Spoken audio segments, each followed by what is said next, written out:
try and align it with the Arts Education Week or Arts and Humanities Month. We could build a mission statement around what they're doing or what their mission statement is. It's kind of a guide or a jumping off point. So with those, like the art education, stuff like that, obviously close to my heart. I've been a part of the association. When is that week? What's the date? That is,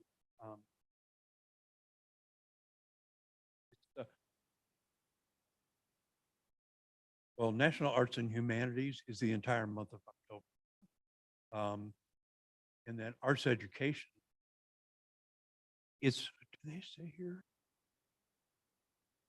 It's the second week, getting the second Sunday of September, and then runs that week.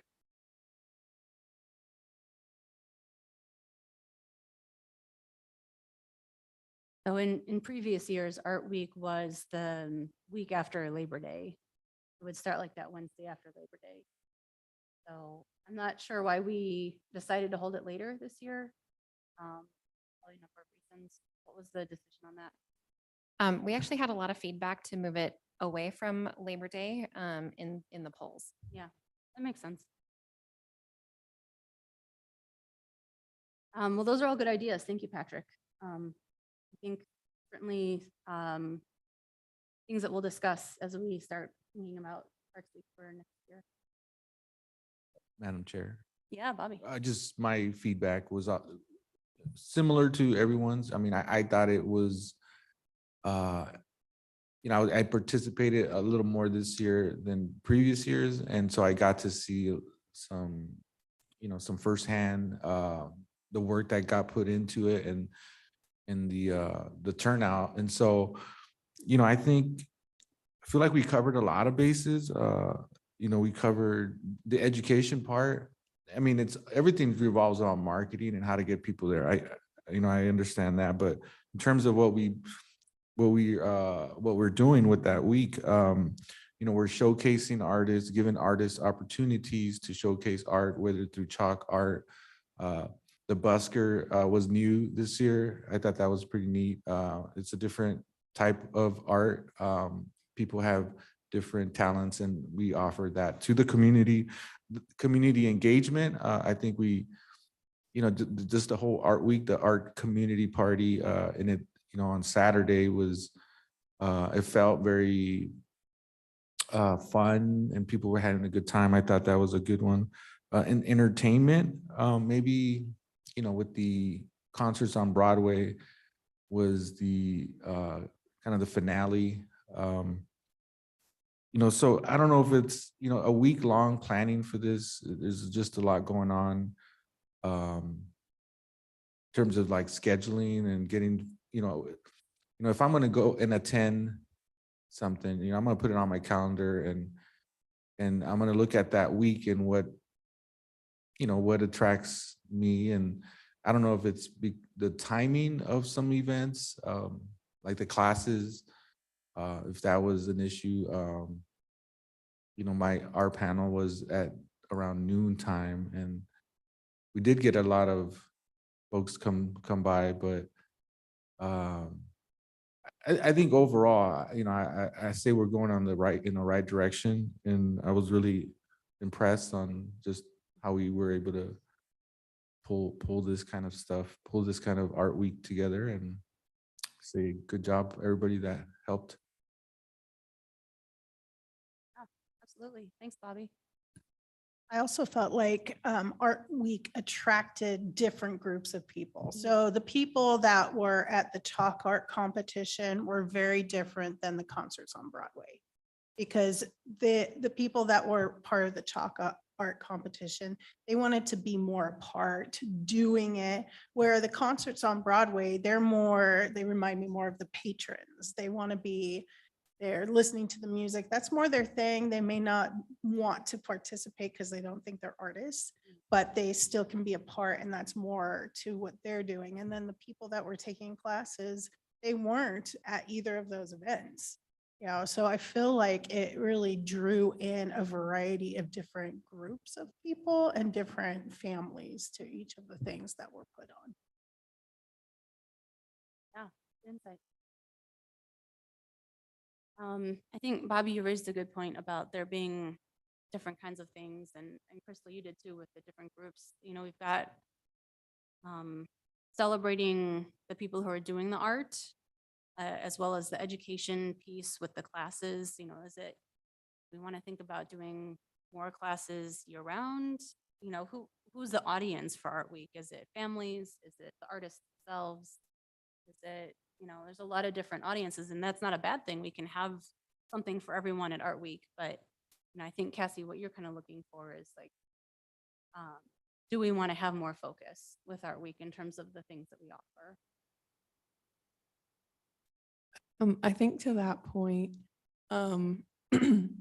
something that I noticed during the community art party was that I think there was like I think my only thing I would say is there was like a little bit of confusion to who the audience was. Because I did notice like a lot of families coming up to the desk and like like I would give them pamphlets, but they were kind of confused as to like what there were activities wise for their kids to do. So I think maybe we could talk about, I don't know, it's like Cassandra said, a lot of the people there were there for a purpose to participate. They've already signed up prior to that. And then there were like the people that were just coming to have fun and be there, and they kind of felt a little lost, I think. So I think as far as like booths and like different activities for kids, we could think about including some more of those things, maybe getting some more businesses involved. I don't know. No, that's a really good point. You know, the chalk art festival, if people didn't want to, you know, sign up and do the chalk art, they could go and look at it. But, you know, there were a couple of those tables in Generations Plaza, but that was it. It was sort of like, all right, we've been here for like 15 minutes or half an hour, and the kids like made some fun little art. What's now? What's next? And so it's a good point about how to engage people more in other kinds of activities, if that's what we're looking for. And I think it did like a lot for downtown. Like I really liked that aspect. It was like fun to be, because I don't spend a lot of time downtown in Meridian. And I've lived here for like 4 years now. But so I think that was a really good aspect. But I do also think like there is something to be said for like having it in a more like child-friendly zone, like at a city park. So I think there is sort of just like figure out who is the person who's coming to this event, I guess. Yeah, definitely. Thoughts? Madam Chair and Commissioners, just a quick note. Sean is with us now. Sean, can you hear us? You'll have to unmute your mic. Okay, there we go. Yes, I can. And I thought that was, is it my turn to speak, or you'll let me know? Thank you for having me. Yeah, thanks, Sean. We were gonna have a little welcome. So why don't we, we've just been talking about Art Week. So why don't we kind of, you know, finish our conversation about Art Week, and then Yeah. before we move on to the next topic, maybe we can have you give a little introduction, Sean. Yeah, great. So any other thoughts about Art Week? Well, I did have one thought, which is that I thought it was wonderful. And it's very exciting to me. But I also thought that we might be able to approach the advertising more specifically. Like maybe there's some, you know, chalk art artists groups and some of the social media pages that we could approach, or specifically closer to what we're offering, I guess. I mean, I think the way we advertise it is just fine, but I'm wondering if there's not even something else more that we could do. So that's closer to our target. Well, and I think last year too was totally a different vibe than it was this year, because Yeah. like the community party was a separate from the chalk art. And so people that were there this year, we had some booths, but they didn't get as much participation because majority of people were there for the chalk art. Hmm. So I think we need to consider that for next year too, is I know it adds convenience to combine it and we don't want to wear out staff people, but thinking about is it the best thing to combine the two or should they be a separate event? Yeah. Madam Chair, Commissioners, in regards to this chalk art, you know, lots of cool art and all, but you know, some of these, like, it's done on the ground, on the concrete, and there's different concrete, and the chalk takes. I noticed that when I was going around looking at all the chalk, some concrete had a different texture than others. Some sizes were a little larger. Have we, maybe a thought is maybe like having like actual chalk easels or like some kind of, you know, boards, create some kind of a, you know, I like the idea of the chalk art on the ground, but it doesn't last that long either. I mean, a few days. I mean, I was there the next day and a lot of it was already getting, you know, walked on and whatnot, but the chalk art seems to be a very popular part of it. And so I guess, is there ways we can make it more marketable? I guess just like how Sean put it, you know, can we do something where we can highlight that part? Because it is a process also. You know, it took a couple hours, I don't know, however long, but, you know, so, you know, it's just it's a whole event of it on itself. And if we invest into it a little more, I don't know how or what, I think we can make that part, you know, its own feature as well. The community party, art party was great. I thought everybody, the buskers, you know, I was seeing those entertainers and they were, seemed to have kind of a good time. And I don't know, I think we did a lot in one day, and I think, I don't know if we can spread it out a little more, but the chalk art seems to be a very popular event. Yeah, we might be able to even do those pictures on cardboard taped to the concrete and then pick them up, you know, to use them as a take home or something for the artist. It's a shame to leave them, but on the other hand, it's a shame to not have the public see them, right? Sorry, Bobby. I will say that I think it's pretty typical of a chalk art competition. I think I've seen a lot of them and they usually are like that. And it seemed incredibly well attended. Correct me if I'm wrong, but I think that it was a lot more people than the year prior. So I think as far as marketing goes, it was really successful because we had a lot of people coming to do chalk, as so much that we ran out like of space. And we had to be like, sorry, we don't have any chalk and we don't have more space for you. So I think as far as that goes, it was really successful. And it seemed like we were getting the right people. A lot of people actually told me that they had come from the Caldwell chalk art competition that morning to the Meridian one. So some of those people did 2 chalk art murals that day. So there are people who, you know, do this all the time and love it. And I guess we got to the right people is what I don't know. Just a quick thought. We want to attract as wide a demographic as we possibly can to all of these events. And I know, speaking from, there's no way that I personally am going to get down on my hands and knees on the sidewalk and do chalk art. It is not going to happen. But if the older community, of which I am a proud card carrying member, were given like cardboard or whiteboard or something and a place to sit. I do some dynamic chalk art, but you'd have to scrape me off of the sidewalk after doing it. So just to widen the demographic, just, just a thought. Lizzie, it happens before people your age, because I'm in my 40s and I feel that way too. So it's all right. So I think my first year that we did maybe my first or second year that we did Meridian Art Week, we actually had, I don't remember what it was exactly, but it was the kind of thing where it was like a picture, but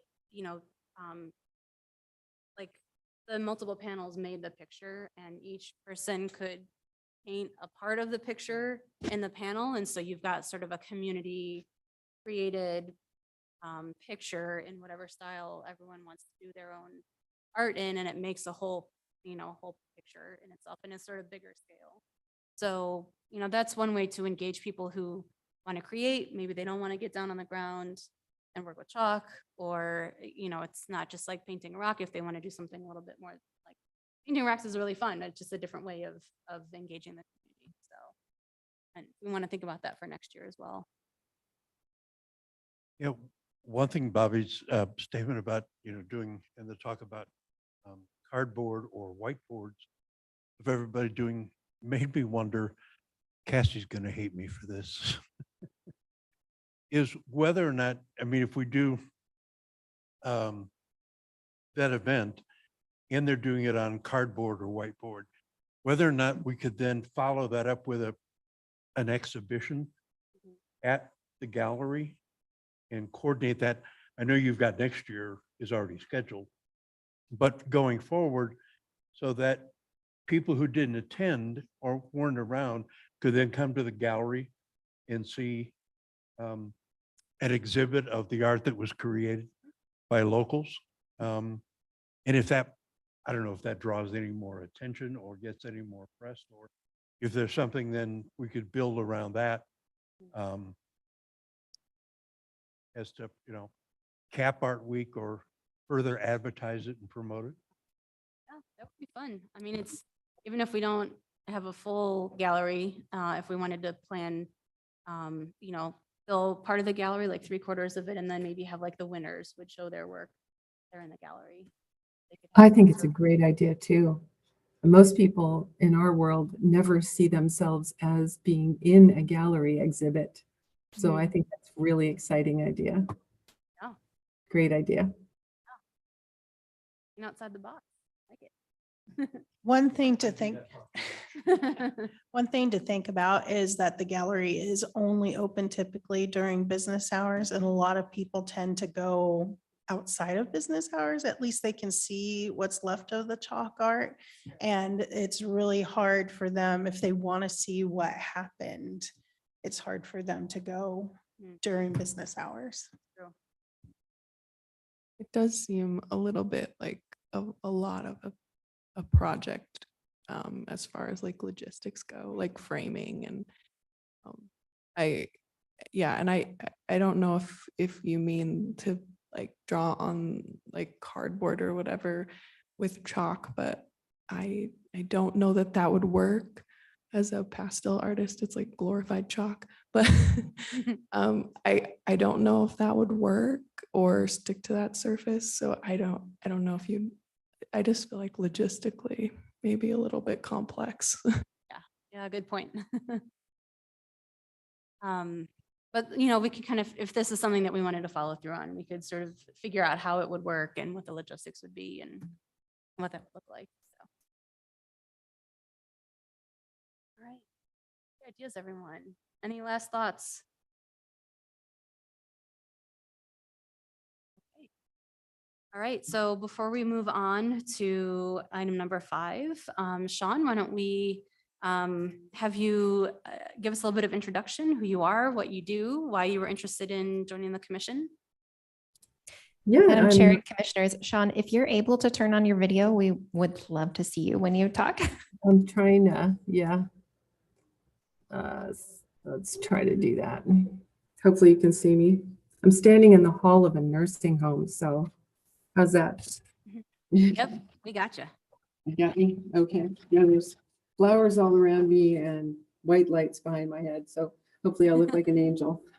Anyway, yeah, so I'm recently retired about a year, and I wouldn't call what I do art, more like dressmaking, but I've always loved the arts, all different kinds of art, everything from performance art, ballet, music, to 2D and 3D art. My mom is a stone sculptor, and myself, you guys probably know me from an installation at the IPG that was trash garments about 2 years ago. I think it was in 2021. So anyway, I'm just very interested in community art, and I live in Meridian, and I just think this is a great way to promote our environment and promote arts to a community. A lot of people think that art isn't for them. Somehow football is for them, but art is not. It's like a foreign language. And just to make it available, I think, is a wonderful thing for our whole community. So thank you for having me. Thanks, Sean. It's great to have you as part of the group. So Yeah. sounds like you're already kind of up and running. You've been helping out with the gallery and attending events as you can and things like that. So glad to have you joining us. Yeah, I'll be able to go to the Discovery 2 opening, so that's going to be exciting. Oh, good. Yeah. Excellent. All right. So everyone, as you see, if you haven't already met Sean, as you see her, please introduce yourselves and all get to know each other. So. Okay, so next up is our Initial Point Gallery update. Lizzie, you're gonna give that update?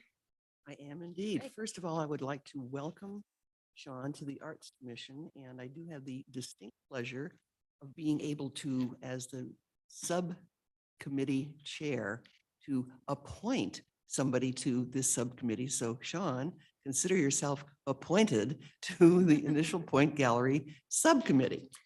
All right, thank you. I hope you accept. You have no reason not to. Thank you.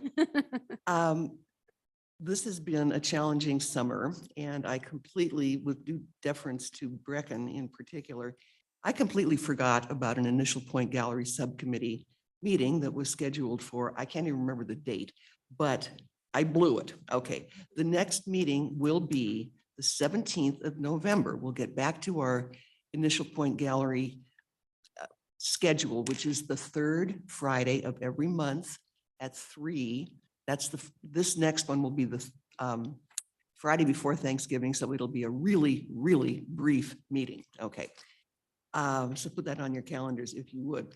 I'd like to address the subject of hosting Initial Point Gallery openings. We owe the artists who exhibit at Initial Point a vibrant opening reception.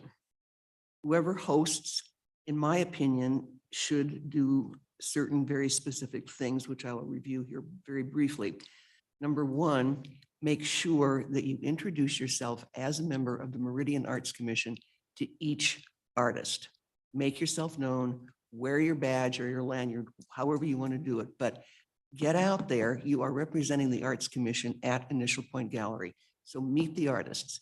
Greet every single person who comes in the room. If they're over the age of 5 and walking on their own, they deserve to be greeted. Okay.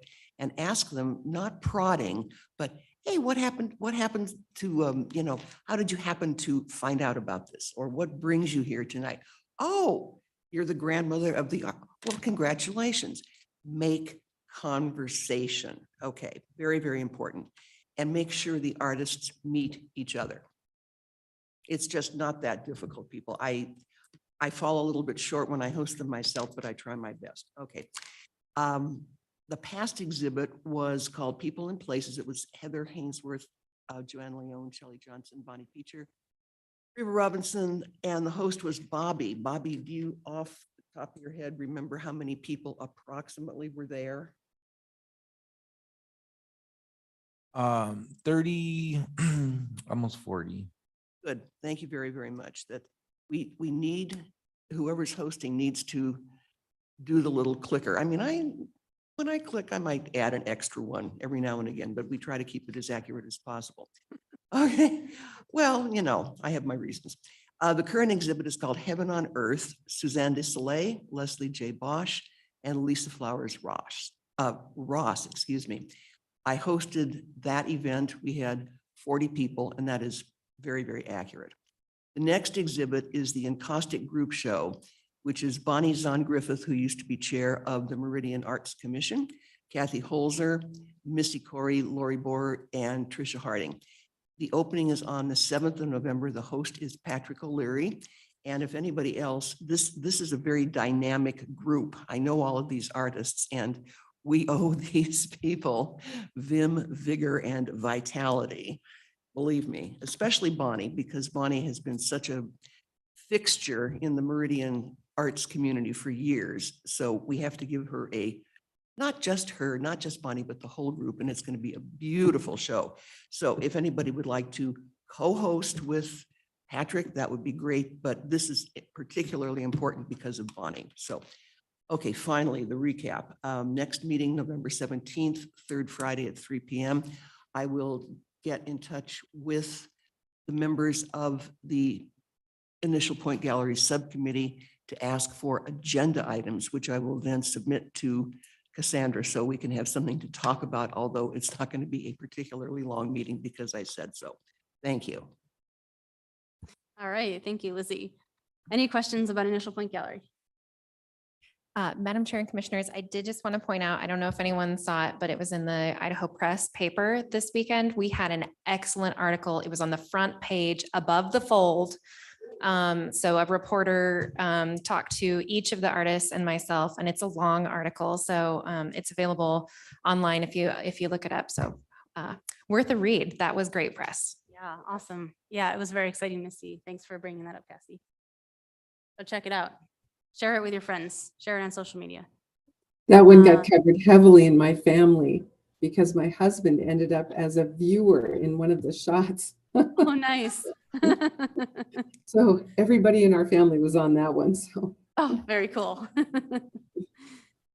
Okay, thank you, Lizzie. Next is public art updates. Is that going to be Cassie? Are you going to lead that?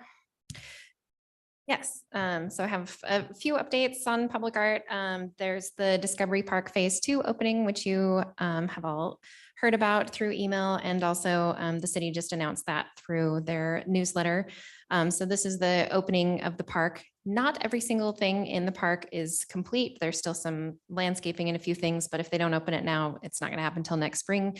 And logistically, the park is there's enough things done that people can start using it, the skate park and various features. So the public art that's part of that I have been hustling to make happen in time.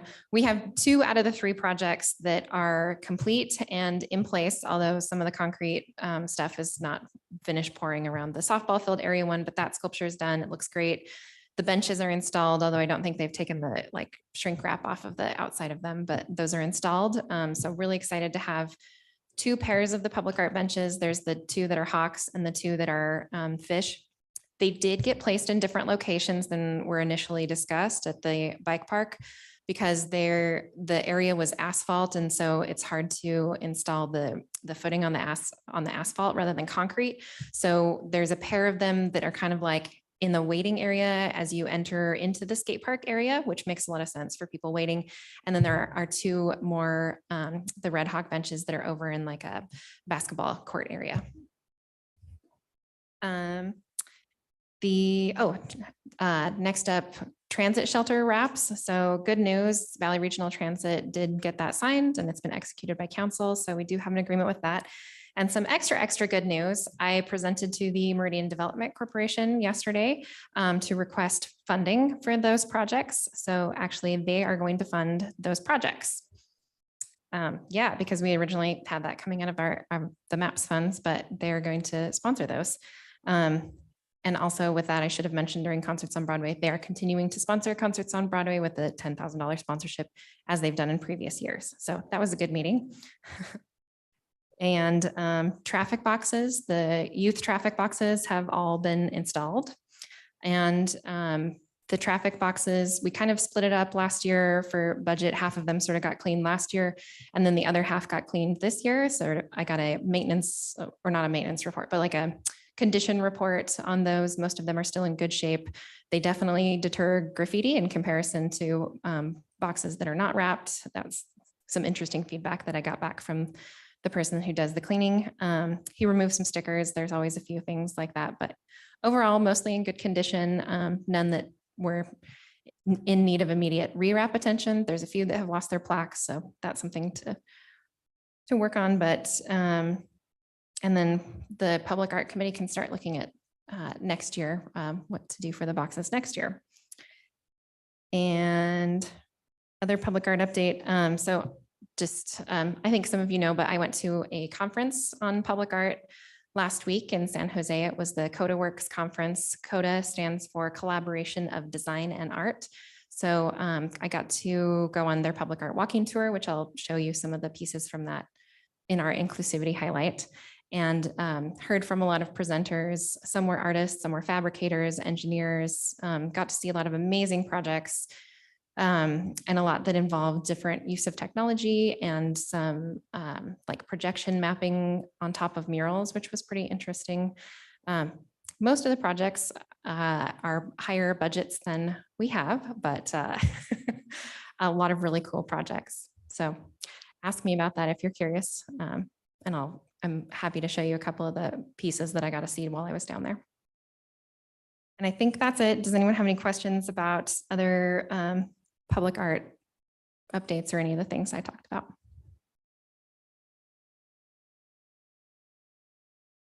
I'm going to go out of the box here again. This just made me wonder, I'm going to go back to Arts Week, whether or not there's a art walk that happens, isn't there? And well, but I was just thinking, the Parks Department did that tour of the parks and whether or not we'd be able to incorporate with them a partnership, but of doing a bus tour of the public art during Art Week at some point. That it might connect more people who aren't aware of it, or don't have the opportunities or don't think about going to those parks, where it is and what's going on. I'll try to stop thinking now. Oh, that's a great idea. So a few years ago, we tried doing a scavenger hunt. Was anyone here at that time on the Arts Commission? I think I was the only one. It was my idea. We did kind of a scavenger hunt thing, and people could post on social media. You know, because you can go onto our website. We've got a list of like all of our murals, all of our sculptures, all of our traffic boxes on our website. And so people could go take pictures of themselves with the art. And then remember exactly how we did it, if we had like a bingo board they could scratch off or something, but you know, it was encouraging them to share on social media. They had to have sort of public profiles in order for us to be able to see it. And then they could tag, it was during Art Week, and they could do a hashtag Meridian Art Week. And I don't think that we had a lot of participants, but it was also either 2020 or 2021. And so, you know, we were looking for ways to engage people sort of more independently with limitations of COVID. So I don't know if that's an idea that we would want to try again, maybe in a different format, but just helping people to get more acquainted with all of the public art around Meridian and attaching some kind of prize to it, or, you know, some way of acknowledging people for making the effort to go out there and do it, or just encouraging them to do it without a prize too. But then we might not know about their participation. So food for thought there. So, I mean, we could do like a bus tour. I know we did like a historical tour of downtown. We have a lot more art downtown than we did a few years ago. So there's more to see, not just with us, but just in general, that, you know, independent art going on downtown as well. So an art walk or some kind of tour or something like that is a good idea.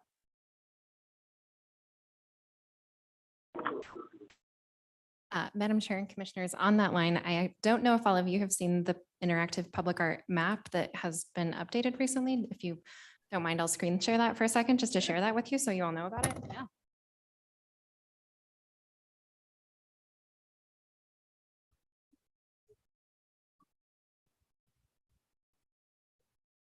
Okay, so if you go to the Meridian page, and of course this thing is. So if you go to the homepage, you go to community, and then you have to go to CL, and then there's the arts, culture, and history page. So I manage all the things on this page, and there's the gallery, calls to artists, Art Week, concerts on Broadway, which I'm going to move Art Week and concerts on Broadway down here soon so that the public art tour and traffic boxes will be up on top, since those are the more relevant things until, you know, summer next year. So you go to the public art digital tour, and this is a map of all of the public art in the city. Have you seen this? No. Some of you have, some of you have. So the yellow stars are all of the traffic boxes. So you click on one of the yellow stars, and it has a picture of the box, has, oh, well, there's wonkiness there, but the year it's installed, the artist, and the title. The lighter blue stars are the murals. Drag the map itself. Drag the on the map. and drag Yes, it. thank you. And I will say this works much better on a desktop than on an iPhone. If you try to use it on the iPhone, it's kind of hard. You can also zoom in. So like when I was looking at the murals, you probably can't see that there's two there until you sort of zoom in. But it's a pretty cool feature. So you can look at the different projects. That one's, yeah, let's see if we can get the one by Macy. Yeah, so there's the one by Macy. And I tried to get GIS. I'd like to have the image at the top, but it seems like the software is not letting us do that. And then the darker blue ones are the sculptures. I just added the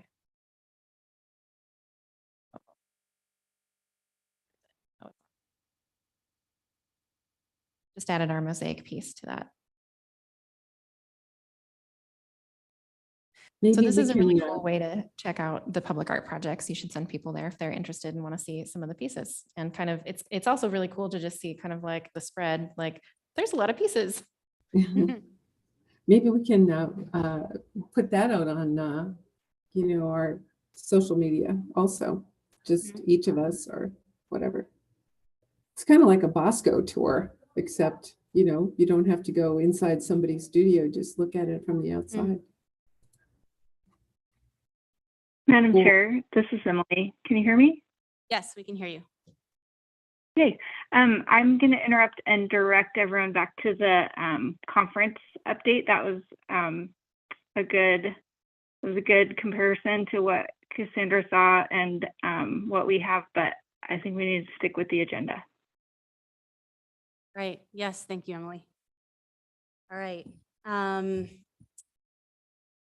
Cassie, anything more about your workshop that you attended? Or any other updates? Nope, I don't have anything.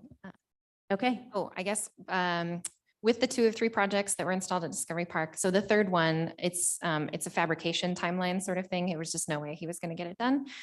So that's, we're looking at early April for that installation on that one. Cool. Thank you.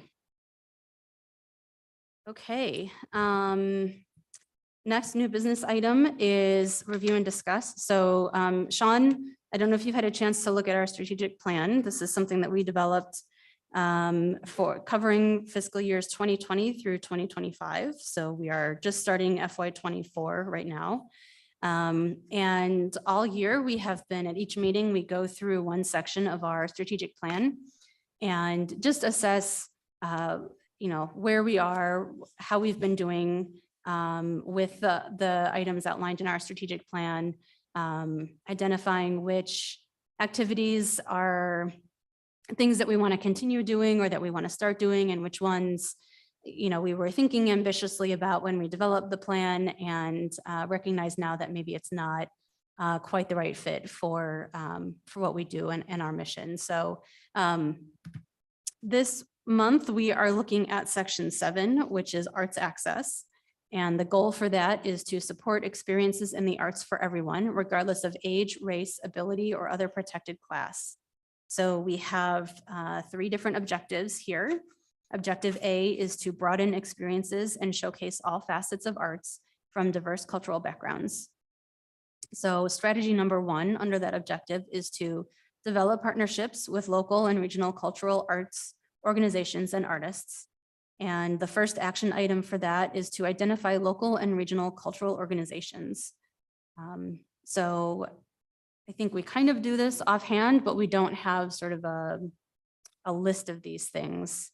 You know, we don't have we don't have a lot of information gathered about the organizations that are sort of local and regional. Is that something that we want to start doing? Is that relevant? What do you guys think about that?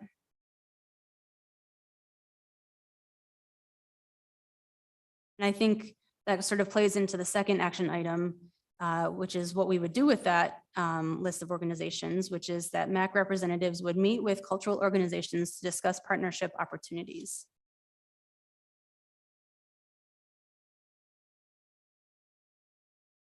So I'm not against it, but I'm not for it either. Which we do a really good job. We could always probably do a better job, but I think if we start meeting with regional and local, it's just going to turn into this political, social, not a mess, but it just doesn't light my fire. Mhm. It just really does not light my fire because, I mean, it just doesn't light my fire. I'm just going to leave it at that. I'm just wondering if are there a lot of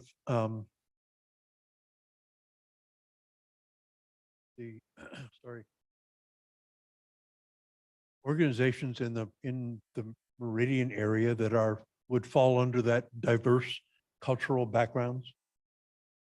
I'm wondering whether there's a way to contact them and find out if any of them would like to do a presentation here, so that we're not going out and you avoid that, as Lizzie pointed out, I think that political side of it, but that it's a conversation or what they're interested in, what they'd like to do, presenting it publicly. And if that's something we could do to fulfill this, because I do think it's necessary and something we should be doing, at least try and make the outreach for something to happen. So you look like you're ready to say something. Well, my question is in this, what's the end goal?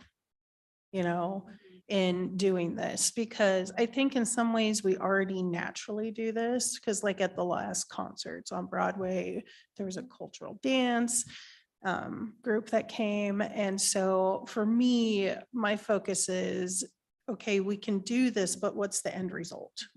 Because if we look at what MAC is, and that we're all volunteers, you know, I'm not opposed to it, but what's the purpose in doing this? Because if it's a matter of, hey, we want to once a year have a cultural gallery, hey, that's a good purpose. We could really put it towards that, but without having in mind the end result, it makes me wonder what our goal is with it.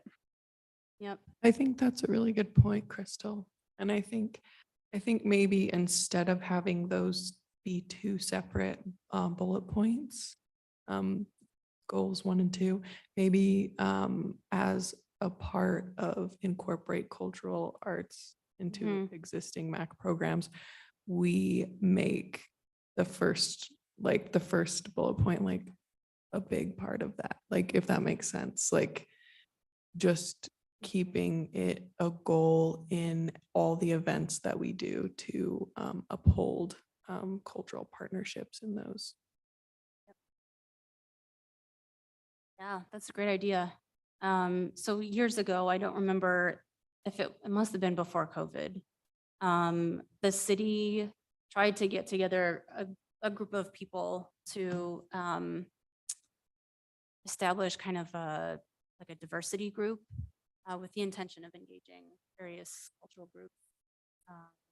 And, just helping to get more voices heard and more viewpoints shared.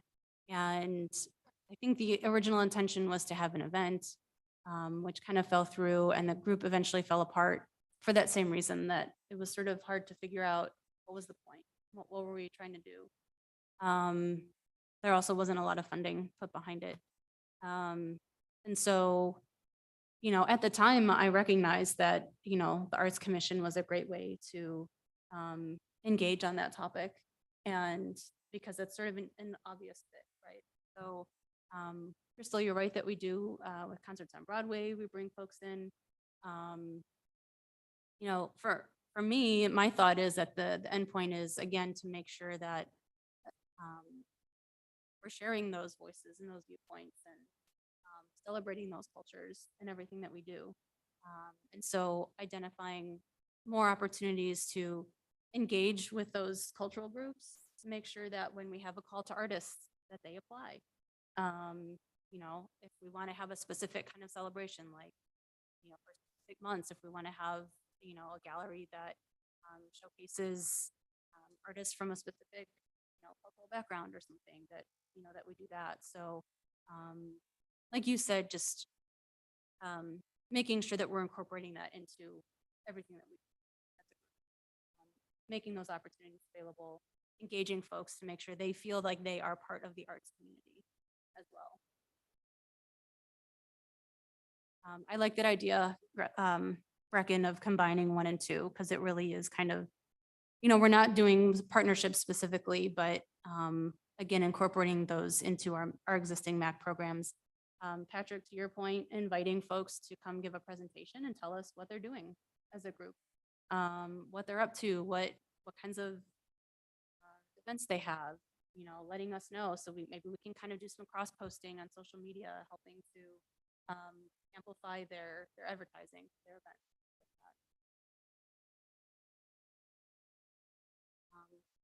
Okay, those are great. Any other thoughts about that first objective? Okay. Objective B, ensure that arts programs, projects, and exhibits are accessible to differently abled persons. So strategy number 1, make exhibitions at Initial Point Gallery as accessible to all as possible. And the action item for that is to conduct an audit of the IPG exhibit practices to identify any needed accessibility improvements. I have a major problem with that. Having worked at the Braille Institute in Los Angeles for 5.5 or 6 years, I can tell you with a certain amount of certainty that art exhibits are not heavily populated by blind or partially sighted people who are unaccompanied by a sighted person. I completely love the idea of Braille title plaques or cards, call them what you will, at outdoor things, okay, or on benches or on a skateboard thing. But the expense of doing, if this in fact, for every single piece of art that goes on exhibit at Initial Point Gallery, we would have to have a budget the size of Minnesota, because doing Braille cards or whatever ain't cheap. So I think that Initial Point Gallery does a very good job. The bathrooms are accessible, the parking is accessible. There's a ramp to get there, elevators, but people, I believe in doing the reach out, but not to this extent. It's simply in my humble opinion, which is frankly not that humble, as most of you know, is simply not necessary. Emily, I saw you come on Madam screen. Chair. Yes. Oh, yeah, the sign. Good thoughts. The city is working toward a self-evaluation for ADA compliance, and we're quite a bit overdue for that, but that is a requirement for not only compliance with the ADA, but federal funding. So that is for us to do the self-evaluation. And this may very well be an aspect that we do need to bring into compliance, and whether it does include Braille or other ways to make the gallery more accessible or make our events more accessible. But cost is never a consideration with compliance, and that it's not necessarily going to come out of the Arts Commission budget, but the expense and the inconvenience that might be presented by bringing something into compliance or making things more accessible is really not a consideration. Hey, thank So you, Emily. my point is it might have to be done anyway. Hey, well, thank you. I appreciate that information. It's interesting that the city is already kind of working on that. So if there are ways that we can work together to identify those aspects of the gallery, we can work on that. So And may I- great. Yes, Sean. I'm a new person, so I don't really know too much about this yet, but just from an outside point of view, I think the Initial Point Gallery is fantastically accessible for most people in crutches, power chairs, and all that kind of stuff. All the doors, the parking, everything is just fabulous. The only problem with accessibility is that there's never a Saturday. There's no weekends. And so, I mean, to me, that would be the ultimate. If you could make this accessible to people that work during the week, that would be just so fabulous. Even if it was just one day a month, it would just be awesome. I mean, that's a huge demographic, and they're not disabled per se. They're just working. Yep. Something for the gallery committee to discuss. We'd need staff, obviously, and Yeah. security, but Yep. I was going to say, you can actually take a QR code Mhm. and turn it into audio, and have it link to an audio descriptive. That's cool. So you don't need, and there's, other than recording the vocal description, there's not the cost of creating the Braille and putting it up each time. But that would be something that we could, incorporate to Ah. do. That's cool. I like that. On that same point, maybe it'd even be cool to like have the artist like do the recording or make it like more personal that way. That way, I mean, even people that aren't like disabled can still enjoy that like connection to the art, another way to connect to it. Yeah, like an artist statement or yeah, that's cool. I like that. Good ideas. Nice. And, I just want to encourage us to all think about, I think that, hearing problems, sight problems, those are sort of the obvious disabilities, mobility issues, but think about what other sorts of accessibility issues there might be, other challenges that there might be for people. But also from the other perspective, making sure that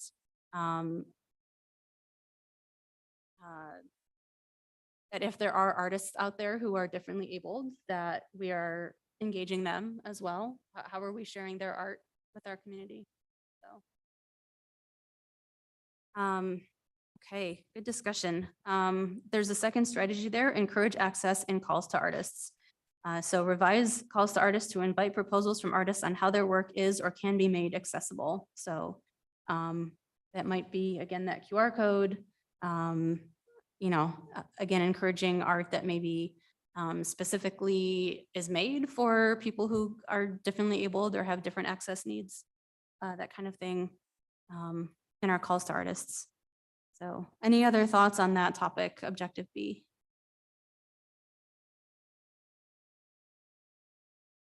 Okay. Last objective, ensure arts opportunities can be enjoyed regardless of economic status. So number one, continue to provide free arts experiences. And the action item there, clearly promote free arts exhibits, public artworks and performances and being no cost or free. I think we do, everything that we do is free. So except I think maybe some of those classes were like a $1 or $2, just because sometimes it helps people like show up if they have to pay even a little bit for it. But everything else is free. Our concerts on Broadway or everything else is free for people. So I think we do a great job of that. Our second strategy, explore establishment of an arts participation scholarship or free ticket program. And the action item there, research how other arts commissions provide scholarships or free ticket programs. This is where we might want Emily to weigh in on whether we can do those types of things as a city government. And Madam Chair and Commissioners, the Youth Performing Arts Project that we Mhm. did, both of those actually did exactly that with their programs. Okay. Both the Treasure Valley Children's Theater and Huckleberry Star Theater ones, part of that funding did go to That's true. those students. That's true. It's certainly possible to establish a scholarship program. The Parks and Recreation Department actually has something like that that is funded by, I think, mostly employee donations. So it is possible. There are some issues with taking municipal money and just giving it away, but this could be part of the mission of encouraging people to take part in arts programming. There's a way to frame it so that we're essentially buying something with that money, even if it's buying something for a lower middle income person. Mhm. So to answer your question, it is possible. Okay. Great. Thanks, Emily. I came across it in a listing that the Riverside Gallery at the hotel, Mhm. they do an art auction. And I'm not sure what all it entails, but that it's for scholarships for high school Mhm. students going into arts,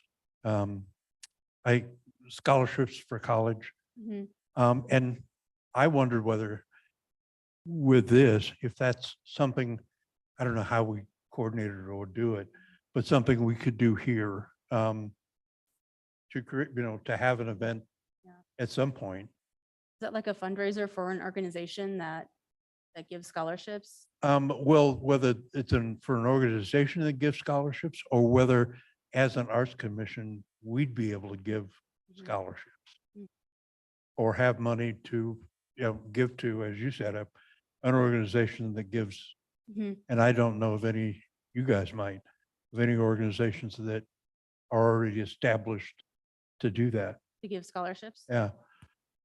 I'm sure they're out there. I'm not sure, but kind of like, I think it was what Cassie said, that when we, the Huckleberry Star Theater and the Meridian the Treasure Valley Children's Theater, the funding that they apply for, that we provide to them, is used to help reduce costs for the young people who would be participating in those. And also, I think, to provide free tickets. So that's kind of a way that we can, it's sort of like secondary, we're sort of they're the middle person. So we give the money to them and then they use that to help provide better access to art.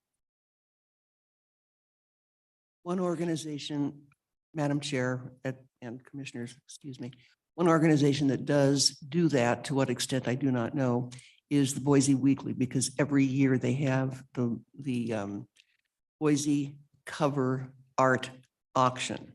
It happens to be next Thursday, and I have a piece in it, and I'm very, very happy about that. When you get on the cover, you donate the art. Cassie, you've been on covers. You donate the art to the Boise Weekly, and they have this big rootin' tootin' shindig to auction the art. The artist gets 30%, and the rest of it goes for some operating expenses, food, beverages, whatever. The tickets are $20. But the rest does, at least in part, go to funding of art scholarship programs. And I think sometimes, even though we might be very enthusiastic, we already are supporting the children's art things. And to really spread ourselves out, the Arts Commission is not, at least the Arts Commission, as I see it, of this city, is really not in the scholarship business. We are in the arts promotion business. So I mean, I'm all for promoting art for youth and scholarships and whatever, but I think we need to kind of just keep our ducks in line and not let them kind of wander all over the place. I mean, I love wandering ducks, but Very true. Okay, thank you, everyone. Any other thoughts about Objective C or any other discussion that we've had about arts access? I think that Objective C is pretty well covered by Mhm. what we do. Yep. So I think that's an easy check off. Like, yeah, we do that. Mhm. Good job. Yep, absolutely. Okay. All right, good discussion, everyone. Keep thinking about that, obviously, with all of these great ideas that we have. If you guys come up with any others that you think we could implement, then, feel free to bring them up in future meetings. Our next item for discussion is our Meridian ornament drop. Cassie, do you want to lead that? Yeah, so the Meridian ornament drop is kind of a take on the art drop during Art Week. So it's happened, I think, just 2 years. Last year was my first year. And I'm not sure how successful it was just in terms of the weather is freezing, chilly, cold outside. And most of the participants, even though it was marketed pretty well, were either city staff or commissioners. So I'm not sure if this is something that we want to continue doing. If so, yeah, so I'll just open it up for discussion with that. And maybe there's some other programming that might be more effective instead, which I know kind of leads us into the next agenda item. And I will know that the first year it was very popular. So I don't know if it was just the weather that deterred people last year, but people seemed really excited about it the first year that we did it. So, which is why we did it last year too. Someone mentioned it during Art Week. I didn't know what they were talking about, but I've heard it mentioned a couple of times. So apparently, and it wasn't just by staff people. So one thing that made it great last year was that Bonnie Zahn Griffith hosted a lovely brunch and ornament production session. I personally am not able to do something like that, but it made a concentration. I mean, I think there were 5 or 6 of us there, and I think we probably produced 20 to 25 ornaments. So, I'm probably not going to do one. I would do it as part of a group, but where are these ornaments going to come from? She had the little ornament frames and all the paint, the little delicate paint brushes, and I sat next to Cassie and just went, oh my gosh, her stuff is beautiful. And I'm slopping paint all over the place. But the weather was horrible. Yeah. I think the idea came from Art Drop, right? So we've been doing, Art Drop during Art Week. And so the idea was to, engage people around the holidays. And I mean, you can go to Michael's and buy a little kit and you can make ornaments with stuff. So, well, we don't know. What- I mean, we could have an event. what if we put an invitation out to like art teachers at high schools? That way you're already getting the public involved. And they put out, because I know when I worked at Fort Boise, they did like fill a mug. And so you could make a mug and it was a fundraiser. So people would buy mugs and they would get soup in it and stuff like that. But what if you wanted to make it bigger, we might be able to partner with Mhm. some schools and teachers, and then you already get those families that, hey, I made that. I should go see if I can find my own, or I can find a different one. Yeah, that would be fun to engage the schools, and if it would take a lot of, more organizing, but we could have a class where people can make their own and then drop them off around town. We wanted to do that. So if you're getting questions about it, it was kind of popular the first year. Sounds like maybe we want to give it a try one more year, see how it goes. Hope for good weather.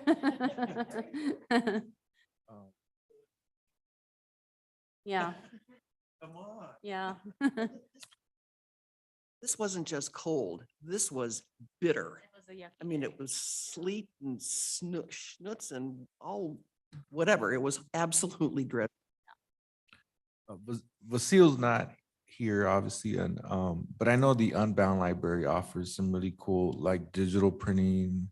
They have a CNC cutter, laser cutter. They have a laser engraver. These are all like ornament tools, that you can do, and you can probably set aside a little space there to do a little paint party as well. But again, I'm speaking on behalf of Basile and what they do there. But I know I've been in there and it looks like a really neat place to do ornaments. Well, we should just assign this to him, and that's what he gets for not being at the meeting, right?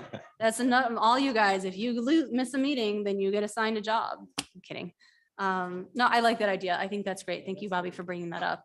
It's a good reminder, because I think it's pretty cheap to do some design and printing, and they can help everyone with, all the steps involved. So it sounds like maybe, Cassie, if you've got the capacity, we can talk about what that looks like and have some kind of art drop and engage, or ornament drop and engage the community a little bit more. Madam Chair and Commissioner, so what I can do on my end is the marketing side of it. But I would ask that if there's any classes or additional outreach and things, that is something that commissioners take on. Makes sense. Do we want to maybe revisit at our next meeting? Madam Chair and Commissioners, I think that revisiting it at the next meeting timeline wise is too late. So that would be a events and outreach committee probably needs to work on that. Okay. All right, so Patrick and Crystal, you guys have your assignment. Well, I didn't say you wouldn't be assigned anything if you attended the meeting. I just said you definitely would if you weren't here. Okay. Sean, did you have something? Okay.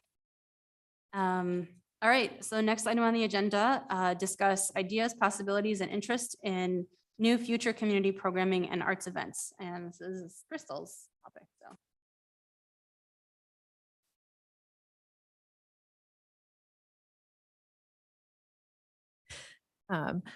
Commissioner Paulson, so I put this on the agenda because we had talked about it before, like you were maybe interested in doing some programming and had some ideas. And so, yeah, that's what that's. Sorry, I wasn't paying attention. I'm like, what? Me? Oh, thanks. Okay, so kind of along the lines of what was brought up before is just the idea of, because, we're on a lovely subcommittee, and Art Week is over, and now obviously we're looking at the ornament drop, but trying to help bring people in to what we do. And so, like, I had thought about, like, once a month having the gallery open on a Saturday, and you could even add to that and have a little project that is going along with what is going on in the gallery that month. So that was one of the ideas that I had put forth. Obviously, there's some things that you have to work with that, because we are volunteers, and you'd probably have to have a staff person available for the building to be open. But that, just putting out some ideas of how can we partner with the community. Some other ideas would be partnering with like the history department, and they do walking tours, and then maybe do like a little plein air or art project afterwards. So just kind of coming up with some interactive ideas to help people, like what Sean had said is a lot of people don't feel like art is for them. And I think part of that is a generational mindset, because whenever I teach a lot of people that are older than myself, they were kind of taught, you're not an artist, oh, you're an artist, you know, and there was that separation there.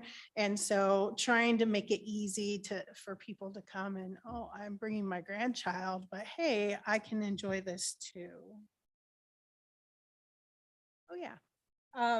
Another thing that I had mentioned is it would be during the summer and doing a Jackson Pollock War. So we did a small version of this with some homeschoolers in Oregon, where you have like water balloons, you have some squirt guns, and you have like, we had a red team and a blue team, and everyone ended up purple at the end. But you're just using, like, we used tempera paint and we filled up water balloons and stuff like that. And so I thought that would definitely be more at a park. But that perhaps the Arts Commission could sponsor something that I believe that this year's budget is already accounted for, but perhaps in a year after that. Madam Chair and Commissioners, on that last event, I did run that by our special events coordinator because it would be ideal to do that during either Kleiner Days or the 4th of July, and she's open to that, so. Let's have an art party. Madam Chair and Commissioners, sorry to spend so much time. But about 3 or 4 years ago, Jessica might remember a very, very well-researched and impassioned presentation that I did. And I mean, it was really good about. She does say so herself. No, I mean, I do. I am not humble. About having Initial Point Gallery open at least one Saturday a month. It is such a complex matter. It is personnel, it is electricity, it is security, it is lighting, it is bathrooms. It's everything that you can imagine. And it just fell like wet cement. Okay.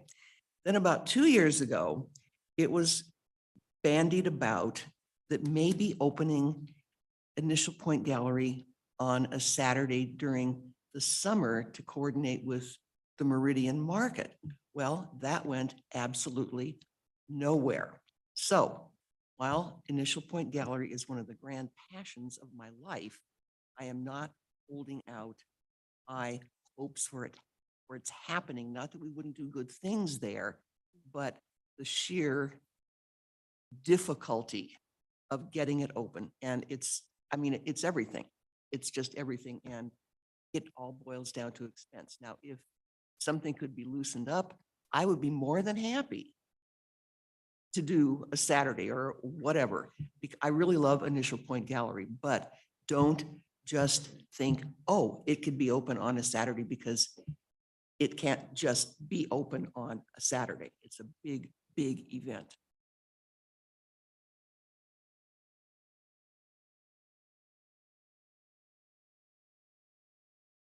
Well, let's keep thinking creatively. Yeah, it would still be fabulous, right? Mhm. If we could get it. Absolutely. Absolutely. Well, Crystal, thank you for the awesome ideas. I love it. Does anyone else have sort of thoughts, brainstorms about, other programming, arts events that we could do? Keeping in mind budgets and staff availability and volunteer availability. Why don't we do an event at the new brewery? Where is the new brewery? Not quite open yet, but Oh, it's okay. will be next to Vintage 61. Is that loose screw? Yes, Loose Screw Beer, next to Vintage 61.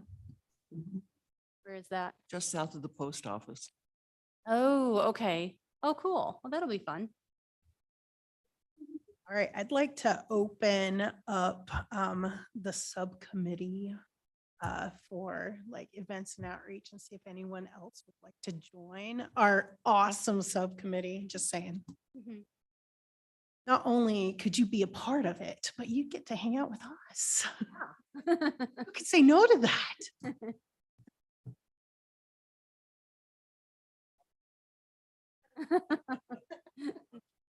All right. Let's think about it. My time left on the commission is limited, but I'm happy to join you guys and do some brainstorming. So keep me in the loop. Let me know Okay. when you're meeting. John, did you have something you wanted to add to that? Yeah, I'm not sure what events and what does that committee do?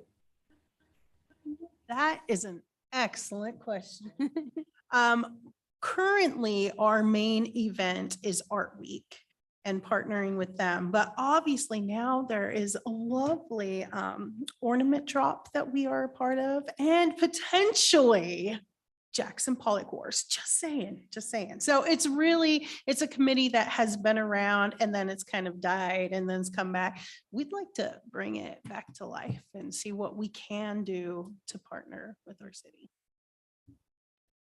And what's the meeting date of the month?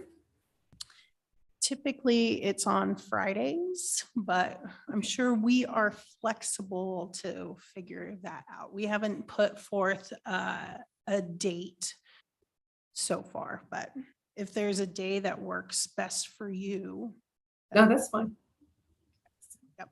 Usually afternoons on Friday, once a month. Sounds good. I'd love to help. Awesome. Great. Yeah, commissioners are welcome to be on more than one committee if you've got the time. So you're not limited in that way. Any other thoughts, questions, comments? Not, we'll hand it over to Cassie for our October inclusivity highlights, which I think she's going to share some highlights from her awesome trip.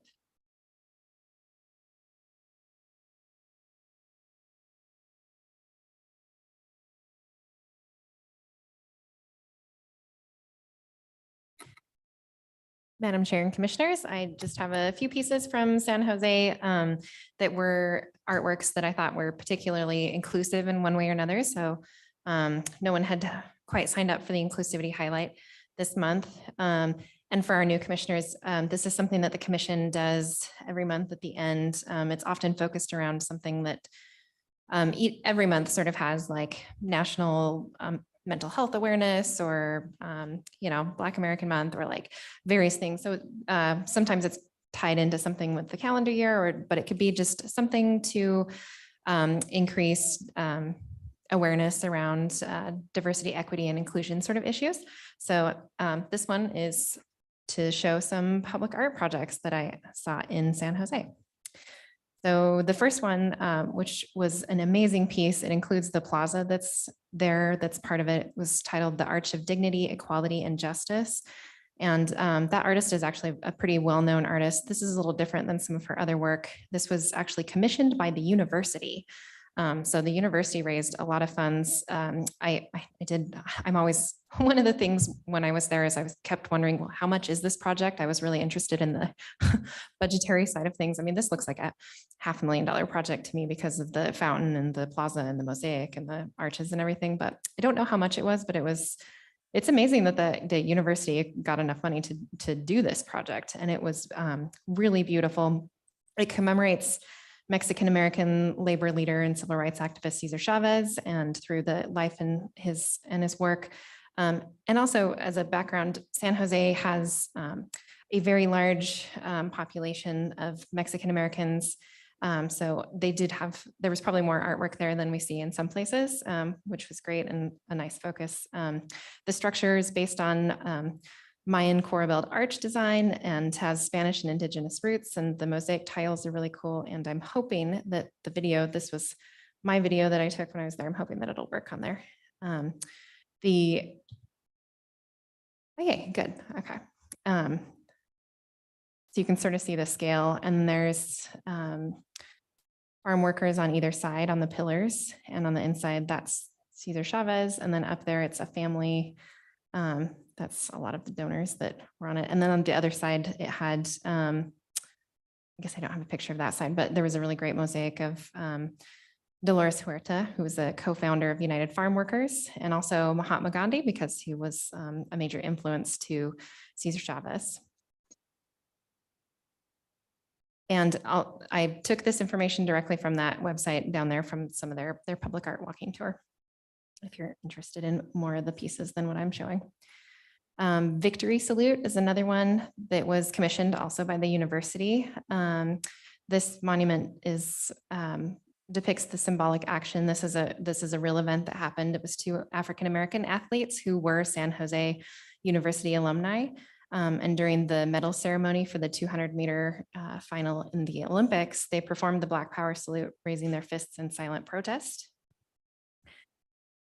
They were in second and third place, and they planned and executed the gesture to draw attention to injustice and inequality faced by Black Americans, and they were greeted with boos and threats from the audience.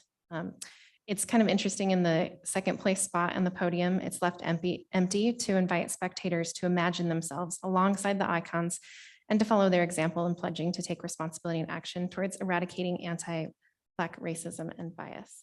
And this one should have a video too.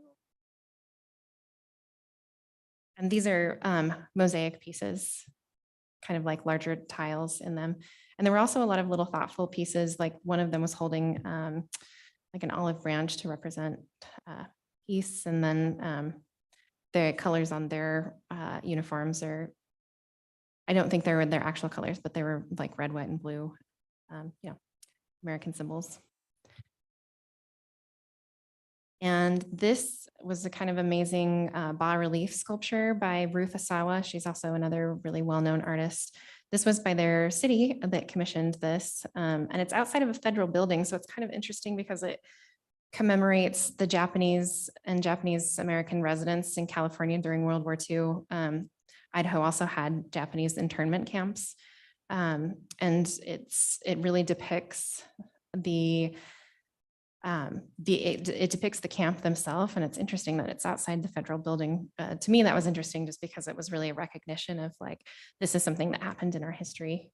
And she, the artist, Ruth, was actually spent 4 years at an internment camp along with her family.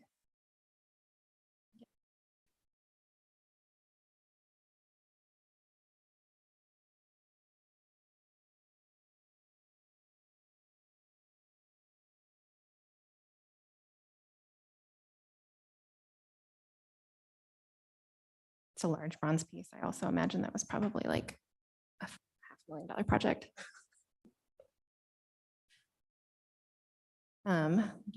This one is potentially more budget-wise, something that I'm always thinking budget-wise, and like what we could potentially do.